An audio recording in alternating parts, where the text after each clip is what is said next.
Olá pessoal, boa tarde, como vocês estão?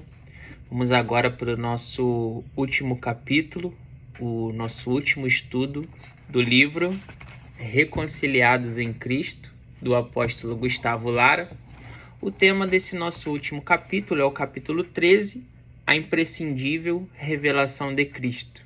A imprescindível revelação de Cristo. De antemão, gostaria de parabenizar você que acompanhou até este capítulo o estudo do nosso livro.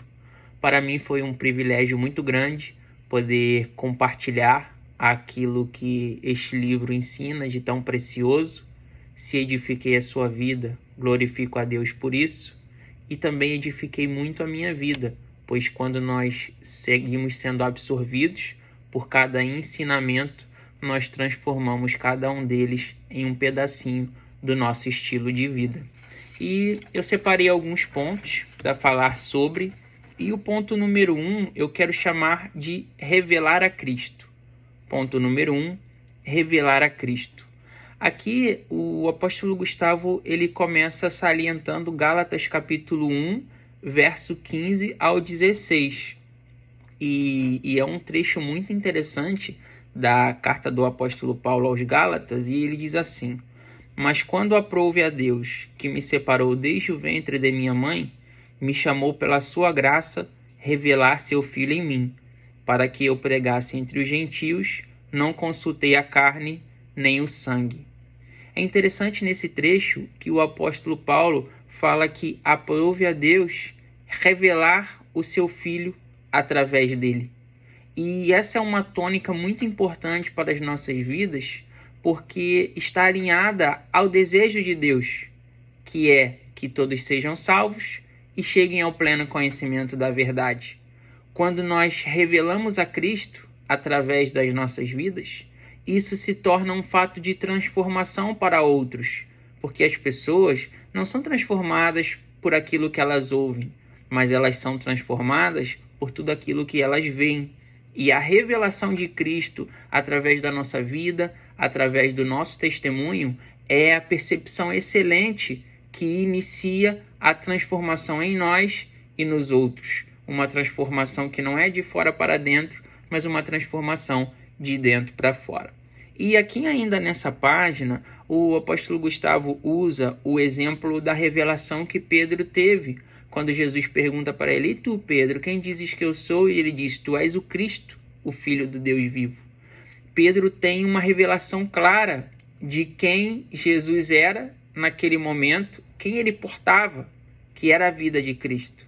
E através dessa revelação, isso gera uma importância muito grande, porque a partir daí, Jesus ele libera sobre Pedro uma mudança de nome, um revestimento de autoridade, revela uma chave, e como seria a funcionalidade dessa chave?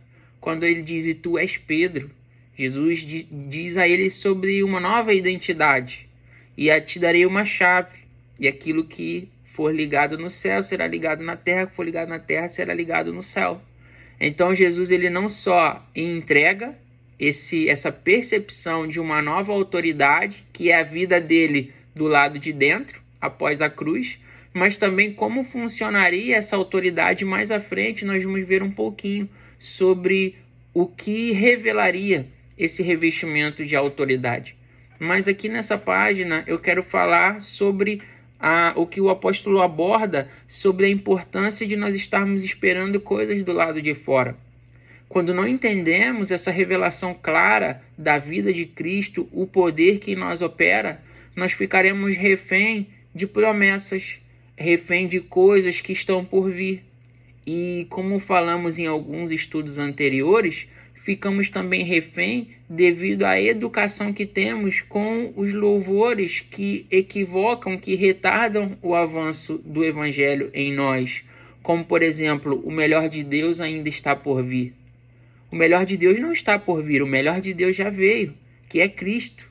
Então eu não fico vivendo um evangelho de coisas que estão por acontecer, mas eu desfruto de uma herança que já me foi dada por meio de Cristo e sua cruz. Hoje nós já somos herdeiros de todas as coisas. A grande questão é ter a revelação dessa vida em mim, expressar essa vida, como Paulo fala, revelar seu Filho em mim, e através dessa revelação do Filho com mais nitidez, com mais claridade, nós vamos amadurecendo e temos a capacidade de desfrutar dessa herança que só vem por meio da maturidade. E aqui ele também vem falando sobre esse crescimento dessa maturidade, e eu separei um trechinho que ele diz assim: essa é a maravilhosa manifestação da graça inexplicável de Deus. Tudo aquilo que o mundo espera não virá de fora. Necessitamos colocar para fora através da obediência da fé. Então, o que o mundo está aguardando, o que a terra está gemendo, é pela manifestação do Filho de Deus, é pela manifestação dessa vida de Cristo. As pessoas não estão aguardando aquilo que está do lado de fora, algo que nós podemos fazer do lado de fora pela força do nosso próprio braço, mas por meio da revelação de quem Cristo é. Agora vamos ao ponto número 2, que eu chamei de o que temos, te damos. Ponto número 2, o que temos, te damos. Aqui é uma citação de Atos capítulo 3, quando Pedro e João eles se deparam com um paralítico e nesse momento eles declaram uma palavra um pouquinho diferente do que nós estamos acostumados a ouvir. Pedro e João dizem assim: o que temos, te damos. Em outras palavras, eles estão dizendo aquilo que nós carregamos dentro, que agora era a vida do Filho de Deus, o Espírito Santo, o que temos, te damos. E a partir daquele momento, muda-se a percepção do que era milagre, porque eles não dizem: Senhor, te pedimos que o cure. Não, ele diz: o que temos, te damos. Então, esse revestimento dessa autoridade que nós falamos lá atrás, a partir de agora, Pedro ele se torna um eco de Deus, um eco daquilo que Deus está falando.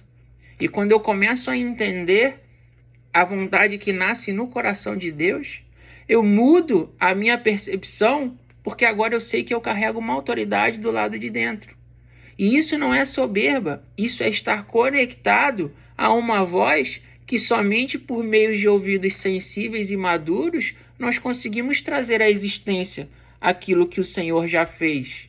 Nós não somos ocos, nós não falamos desde a nossa mente, desde a nossa percepção carnal, mas nos tornamos um eco de Deus.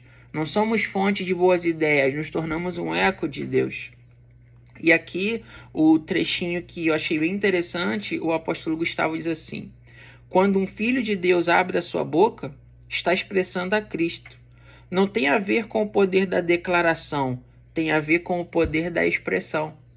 Não está ligado às coisas que eu falo, às palavras bonitas, ou palavras de impacto, ou frases de impacto, mas com a revelação daquilo que eu tenho dentro, o quanto eu consigo expressar aquilo que eu tenho dentro. Agora vamos ao ponto número 3. Vamos chamar de crítica, perdão e reconciliação. Crítica, perdão e reconciliação. Eu vou falar um pouquinho sobre esses 3 temas de forma distinta, porque eu percebi que é basicamente um enredo das próximas páginas que o apóstolo quis falar sobre a questão do discernimento da revelação de Cristo. E eu vou ler aqui brevemente. Diz assim: o que critica seu irmão o está matando dentro de si, e nada difere de Caim. Se nós não entendemos o mistério da inimizade, o mistério da reconciliação, também podemos cometer o perigo de estarmos matando esposo, esposa, filhos, pais, irmãos, equipes de trabalho, ministério, pastores. Aqui ele começa fazendo uma abordagem sobre a importância de nós enxergarmos as pessoas desde uma ótica diferente. E que ótica diferente é essa? Desde uma mente reconciliada. Uma mente reconciliada, ela pensa bem, ela enxerga bem, ela enxerga desde a ótica de Cristo. Porque pareceria ser uma coisa antagônica, uma coisa contraditória, se nós olhássemos para a vida de Davi, que foi um homem que adulterou, e a própria Bíblia o tem como um homem segundo o seu coração, um homem segundo o coração de Deus. um homem que adultera e também ser um homem segundo o coração de Deus. Parece um pouco contraditório, mas na verdade essa é uma percepção que o Senhor Jesus ele vem e por meio da crucificação ele traz essa ótica à existência. Não é que agora nós estamos passando pano para pecados, mas nós precisamos enxergar as pessoas desde uma nova percepção. E que percepção é essa? Desde uma mente reconciliada.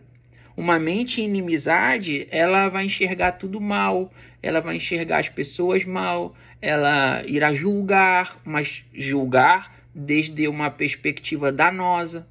E a mente de Cristo ela é ao contrário. Ela julga com uma perspectiva eterna. Ela enxerga desde uma perspectiva eterna. Ela busca ver aquilo que o Senhor está vendo. E a inimizade, que é o foco basicamente do antagonismo a uma mente reconciliada, uma mente em inimizade, ela precisa ser combatida. E como ela precisa ser combatida? Quando a nossa mente de barro dá lugar à mente de Cristo. Na mente de Cristo, nós mudamos toda a nossa forma de ver, nós mudamos a nossa percepção, mudamos todas as coisas. E aí é onde o apóstolo também vai entrar em outro tema importante, que é a questão do perdão. O perdão, ele tem o seu valor. O perdão, ele tem a sua importância. Mas o perdão, ele só é uma ferramenta útil quando nós o entendemos desde uma mente reconciliada.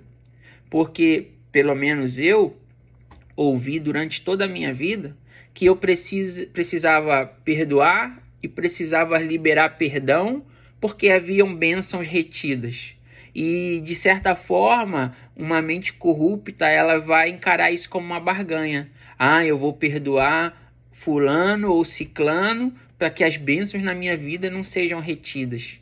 E, na verdade, o objetivo não é anular a importância do perdão, mas é entender que o perdão ele só é eficaz quando eu tenho uma mente reconciliada em Cristo.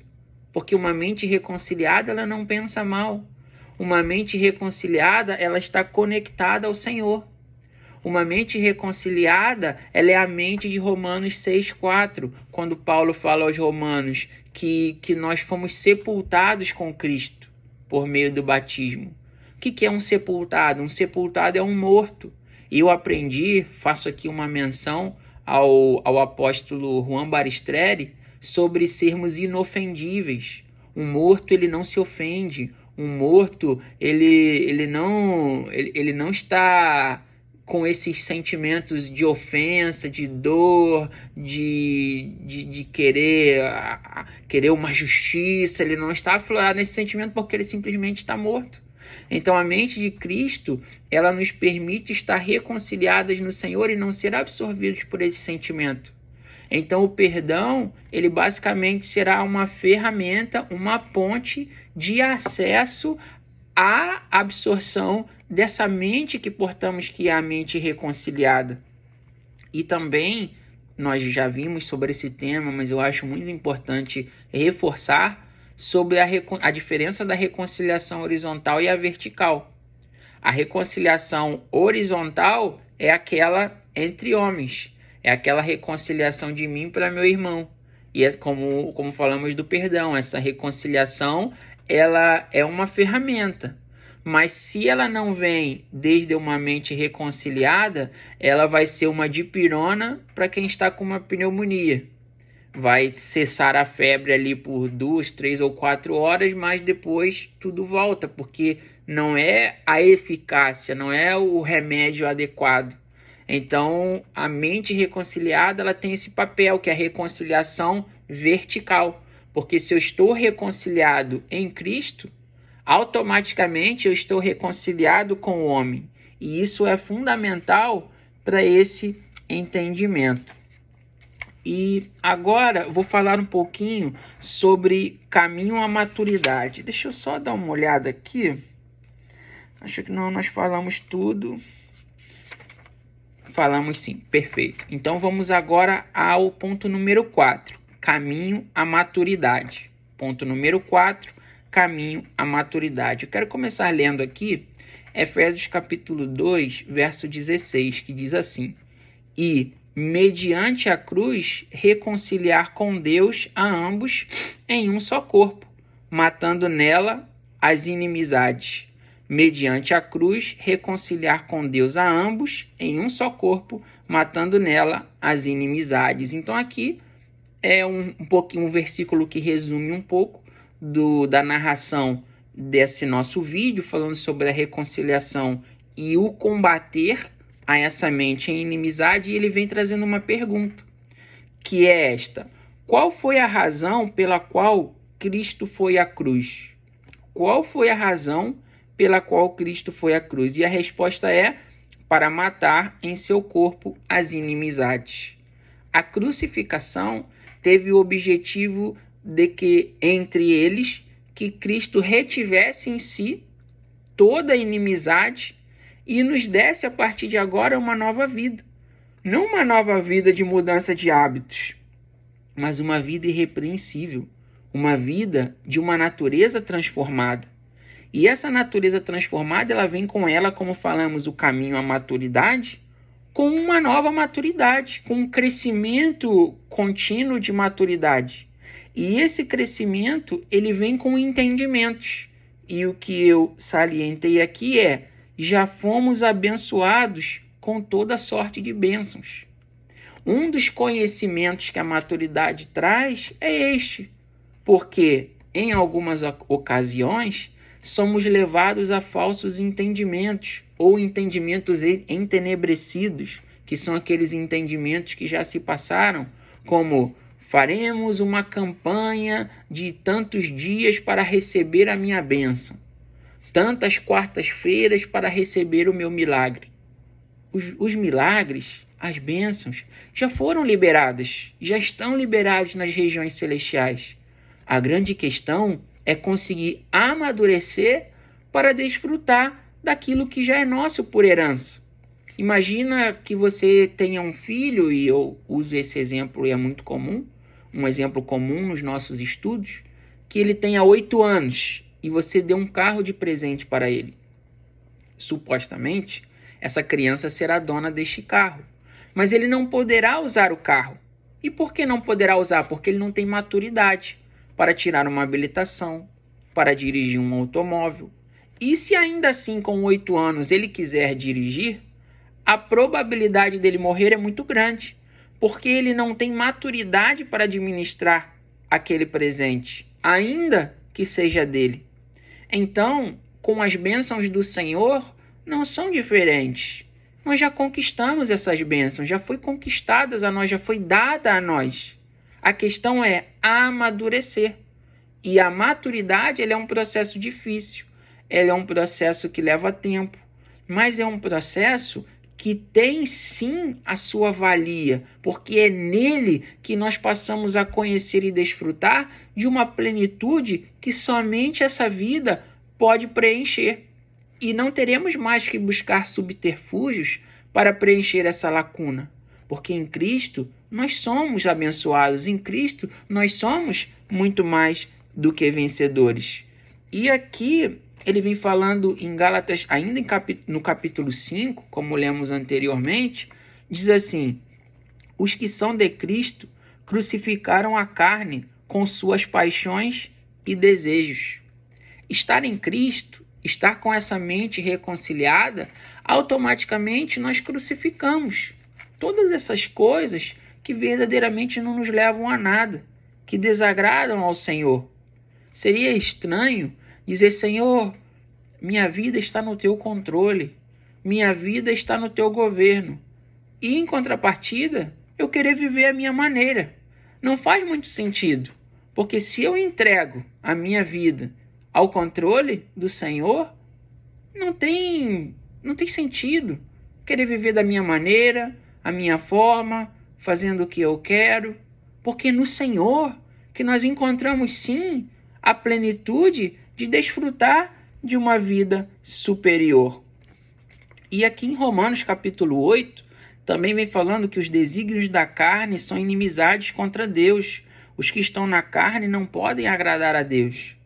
Se hoje, de fato, eu quero verdadeiramente agradar ao Senhor, isso significa que eu preciso viver desde a sua natureza, não desde a minha, que é uma natureza caída, mas renascer em Cristo e desfrutar de tudo aquilo que é meu por herança. E é interessante, para nós finalizarmos aqui essa construção até a página 168, que ele diz assim: não é que os outros sejam maus, é que a sua própria lente mental a faz ver maldade nas demais pessoas. É por isso que sempre estão em conflitos. Olha que interessante. Ele vem falando sobre essa percepção, sobre mudarmos a nossa ótica. E o livro ele vai fazer uma citação no versículo, de um versículo, e quando eu estava lendo isso, eu já me lembrei desse versículo, escrevi aqui uma notinha e logo depois veio esse versículo, porque se tornou algo muito automático, que é quando o apóstolo Paulo, ele diz que a ninguém mais ele reconhece segundo a carne, ele escolheu não conhecer mais as pessoas segundo a carne. Ele escolheu ver as pessoas desde a mente de Cristo, desde os olhos do entendimento. Ele preferiu enxergar as pessoas através dessa mente reconciliada como o Senhor enxerga. Então ele muda radicalmente a sua ótica e é dessa forma que nós precisamos passar a enxergar as pessoas. E para poder mostrar para vocês aqui, é 2 Coríntios capítulo 5, que ele vai falar: de maneira que nós daqui por diante a ninguém conhecemos segundo a carne. Ele se propôs a isso, se a partir de agora eu vou enxergar as pessoas como o Senhor enxerga, e isso é fundamental para nós mudarmos um pouquinho a nossa percepção, ou mudarmos um pocão, melhor dizendo, a nossa percepção de como enxergamos os nossos irmãos. E eu vou ler um trechinho maior aqui agora, só para a gente fechar esse ponto 4. Ele diz assim: quem contempla a obra da cruz vê as pessoas de forma diferente. Vemos as pessoas segundo o que governa a nossa mente. Vemos as pessoas sem pecado, sem erros, sem falta. Vemos as pessoas como Cristo vê. E vemos as pessoas como Deus vê, perfeitos em Cristo. Não necessito conhecer a história de alguém. Necessito que esse alguém conheça a história de Cristo, que leva dentro, porque ele não tem que aperfeiçoar a sua história passada. Passamos muito tempo conhecendo a história das pessoas. O que se necessita é que a glória que já está dentro delas cresça. E isso me lembra uma oportunidade que eu tive de orar por uma pessoa no aniversário dela, e era uma moça. E enquanto eu orava por ela, declarava na oração como eu a enxergava. Só que as pessoas ficaram um pouco chocadas, porque como eu estava orando por ela, declarando que ela era uma mulher do Senhor, uma mulher rendida ao Senhor, e as pessoas se chocaram porque não era isso, não era essa a realidade dela, ela era totalmente contrária ao que eu estava orando sobre ela. E esse choque me fez lembrar, enquanto eu lia esse trecho, porque as pessoas elas vão sempre enxergar como os olhos naturais enxergam, mas aqueles que estão reconciliados em Cristo vão enxergar de uma outra maneira. E ao término da oração, e era o aniversário dela, ela me abraçou, e naquele dia eu pude ver que o Espírito Santo produziu algo nela, porque eu pude comunicar não o que ela se enxergava como, mas como Deus a enxergava. E esse é o nosso desafio, enxergar as pessoas sem olhar muito para as suas histórias, para as novelas que elas mesmas andam criando. E existem alguns vieses dentro do próprio Evangelho que vão fazer essa proposta de ficar cavando coisas sem sentido segundo a palavra de Deus. Como, por exemplo, você está passando isso hoje porque o seu avô traiu a sua avó, você precisa renunciar a quantas pessoas você se relacionou sexualmente, ou que tantos demônios que você não sei o quê. Essas coisas afetam a cura interior, que na verdade já foram todas na cruz de Cristo, remidas pelo seu sangue. Eu só preciso comunicar à pessoa como Cristo a vê. e permitir com que o Espírito Santo, por meio do meu amor, a siga transformando e crescendo nela. Porque quando eu não tenho amor para dar, será muito mais fácil julgá-la, criticá-la, reprová-la, para justificar a ausência de amor. E amor não é passar pano. Amor não é passar a mão na cabeça. Amor é dizer aquilo que está errado, dizer de fato, mas amando, cuidando, estando à disposição e, se necessário, estando junto nesse crescimento, nesse processo de desintoxicação ou o que quer que seja. É de fato ser presente para essa pessoa, amando e corrigindo sempre que necessário. E agora vamos ao ponto número 5, e é o nosso penúltimo ponto aqui, se eu não me engano. Deixa eu ver aqui. Sim, ponto número 5 é a sã doutrina. Ponto número 5, sã doutrina. E aqui na página 168, o apóstolo Gustavo, ele cita algo que já falamos sobre inimigos da cruz de Cristo, já falamos nos vídeos anteriores, que são as pessoas que ministram desde a vaidade da mente. Quem são os inimigos da cruz de Cristo? Aqueles que ministram coisas para o seu benefício próprio, para o meu eu, para o meu querer, para o afago da minha alma. E isso é muito ruim para a construção do evangelho genuíno, da sã doutrina que Paulo estava estabelecendo. E em 2 Timóteo 4:3, ele vem falando sobre isso quando ele diz: porque virá o tempo em que não suportarão a sã doutrina, amontoarão para si doutores conforme as suas próprias concupiscências. E essa é uma realidade que vemos hoje em muitos lugares, como palavras para amaciar o ego, como você é o ponto fraco de Deus. São líderes que leem mãos de pessoas, que ficam com os revelamentos, vamos dizer assim.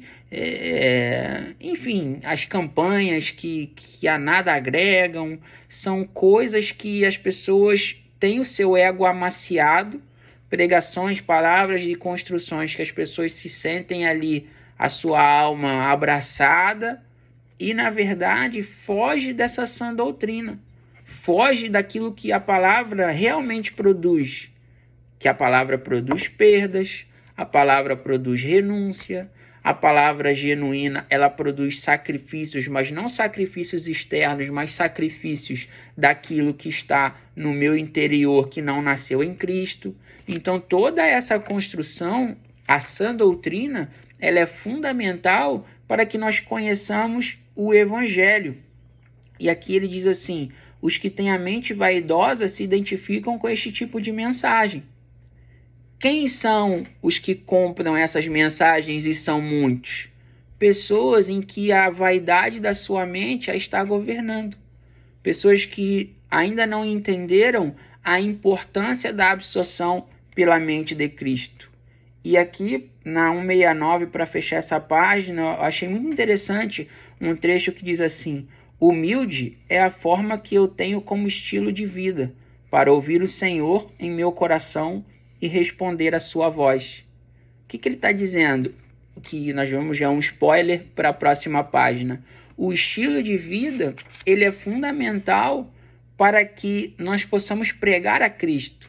Só é possível pregar a Cristo desde um exemplo, desde um caráter, desde daquilo que eu falo, de como eu me porto, nos lugares que eu frequento, como as pessoas me conhecem, como eu consigo servir a sociedade. Então, tudo isso é a figura da sã doutrina materializando a vida de Cristo que nós carregamos. E agora, por último, nosso último ponto do livro é o ponto número 6, modelos em Cristo.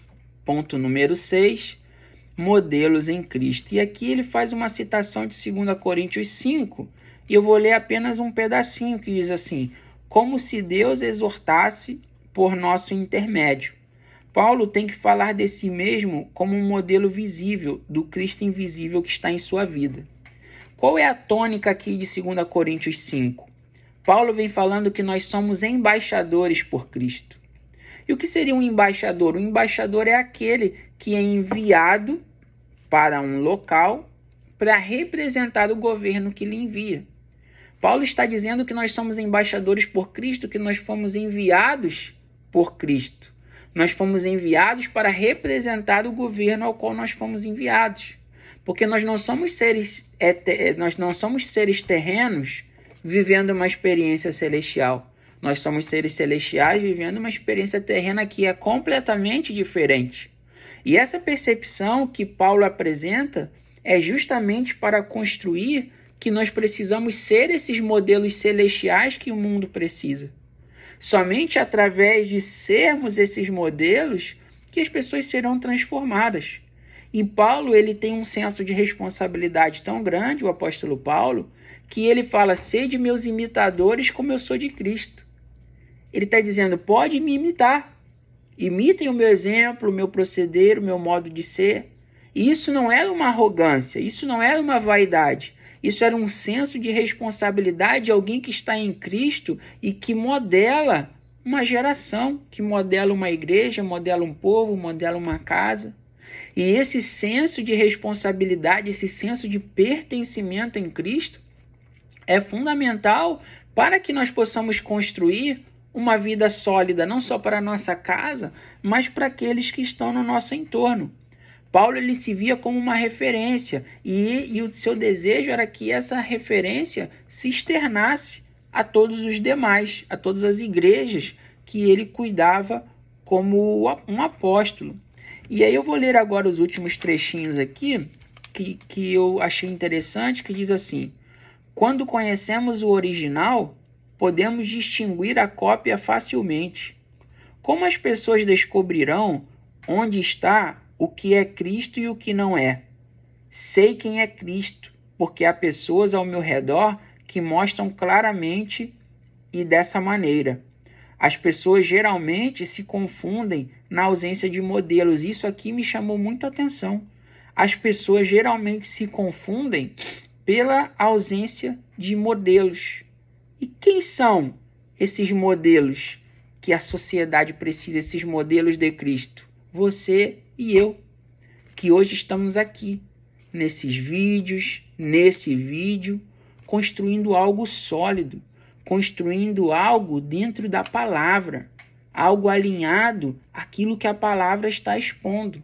E eu creio que nós seremos parte de uma geração que impactará o mundo desde essa construção, desde essa ótica, desde esse exemplo, desde uma vida que manifesta, que revela ao Filho de Deus.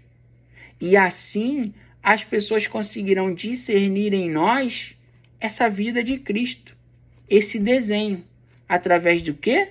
De um estilo de vida.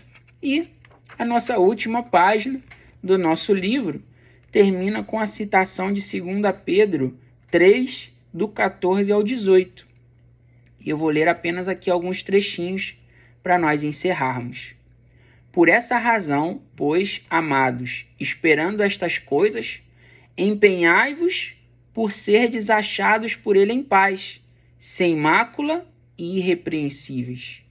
Como igualmente o nosso amado irmão Paulo vos escreveu, segundo a sabedoria que lhe foi dada, há certas coisas difíceis de entender. Crescei na graça e no conhecimento de nosso Senhor e Salvador Jesus Cristo.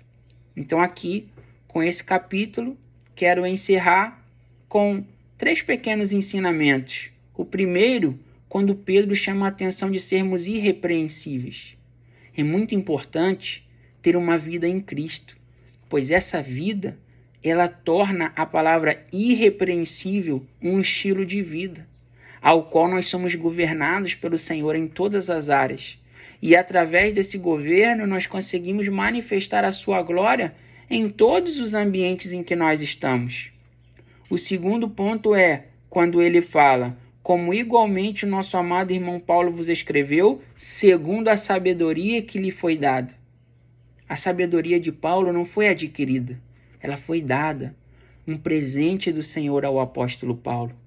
Existem conhecimentos que nós podemos adquirir numa faculdade, num curso, em uma conferência, mas a sabedoria, ela é um depósito do Senhor dentro de nós. através da vida do seu filho. Na vida do seu filho está a sabedoria, está todas as coisas. E por meio dessa vida, nós conseguimos enxergar tudo, não desde uma mente limitada, mas desde uma mente ilimitada. E o último ponto é o conselho do apóstolo Pedro, que diz: crescei na graça e no conhecimento de Jesus Cristo. Então, finalizamos aqui o nosso livro, o estudo do nosso livro. Para mim, como disse no início do vídeo, foi um privilégio e uma alegria muito grande poder gravar todo esse conteúdo. E eu aprendi também com o livro de Eclesiastes que Salomão, ele se identificou com a importância de, mais do que deixar coisas para alguém, deixar coisas em alguém. Mais do que para alguém, deixar em alguém.